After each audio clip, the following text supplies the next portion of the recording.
కృష్ణుడికి మాత్రమే అర్థమయ్యేటట్టు ఒక శ్లోకం చెప్పింది, ఉయ్యాల ఊపుతూ ఇదో పాట పాడినట్టు.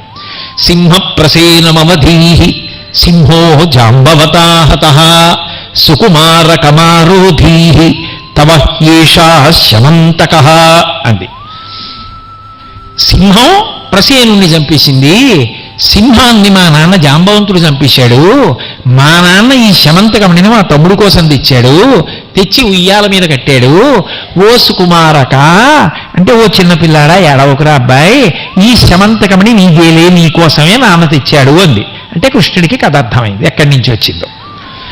పైకి కృష్ణుడి మాట వినపడకుండా చెప్పి ఈ కథ ఒక్కసారి గుర్తు తెచ్చుకున్నా, చదువుకున్నా, జ్ఞాపకం లేకపోతే శ్లోకం ఒక్కటి చెప్పుకుని పూజ చేసిన అక్షతలు తల మీద వేసుకుంటే, నువ్వు చేయకపోయినా పూజ చేసిన వాళ్ళ ఇంట్లోంచి అక్షతలు తెచ్చి వేసుకుంటే పొరపాటున నువ్వు చంద్రుణ్ణి చూసినా నీకే నీలాపనిందలు రావు.